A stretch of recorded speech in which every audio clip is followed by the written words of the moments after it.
السلام عليكم ورحمة الله وبركاته. النهاردة مع بعض فيديو تطبيق جديد.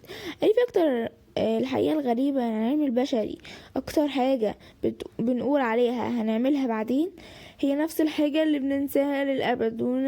واستنى أكمل لك الجملة دي في آخر الفيديو عشان تفهمها ليه دي مهمة جدا في التطبيقات اللي معانا النهاردة.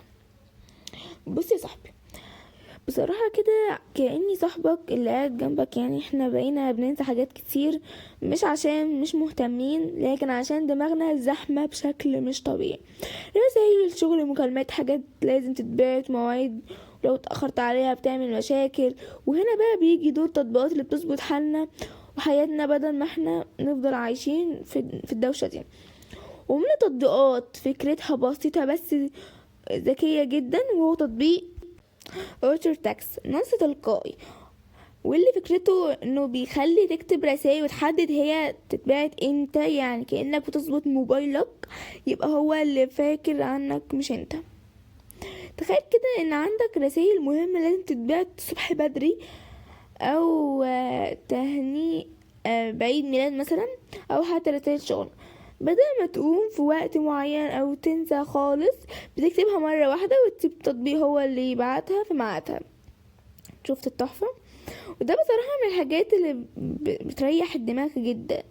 طيب الطريقة استخدمها ببساطة جدا. اول ما تفتح التطبيق بتختار الرسائل، تكتب المحتوى، تحدد الرقم او الشخص اللي هتبعت له، بعديها تختار الوقت والتاريخ وتسيبه كده. خلصنا.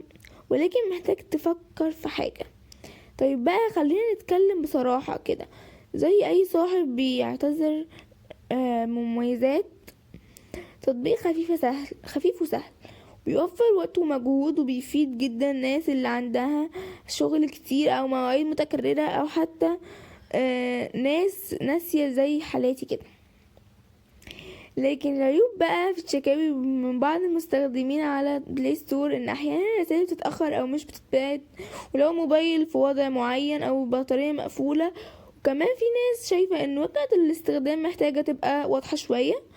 في ناس كمان بتقول ان مش مفيد بس مش لازم تعتمد عليه 100%.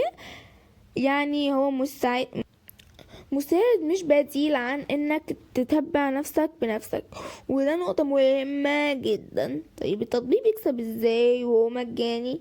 زي اغلب التطبيقات الربح بيجي من اعلانات داخل التطبيق، وممكن يكون في نسخة مدفوعة وفيها مميزات اضافية زي جدول اكتر او تحكم واسع. وده اسلوب طبيعي جدا في اي تطبيق زي ده. لو هنتكلم بقى عن استخدام صح، فخليك ذكي، استخدمه في حاجات مهمة بس مش كل حاجة تسيبها عليها، عشان هتفضل ماسك الدنيا بإيدك، مش هو اللي يمسكها لك. وبديل برضو زي التطبيقات جداول الرسائل او ادوات موبايل بتدي نفس الفكرة بشكل اوسع، بس كل واحد فيهم ليه استخدام مختلف حسب احتياجاتك. بنرجع تاني للجملة اللي بدأنا بيها، هعملها بعدين. الحقيقة ان اغلب اللي بيتجاهل عمره ما بيعمل، وده بالظبط السبب ان التطبيقات دي ظهرت عشان تساعدك تفكر وتنفذ في الوقت الصح، بدل ما كل حاجة تفضل متعلقة. يعني السؤال الحقيقي مش تطبيق كويس ولا لا، السؤال انت بتنسى حياتك قد ايه؟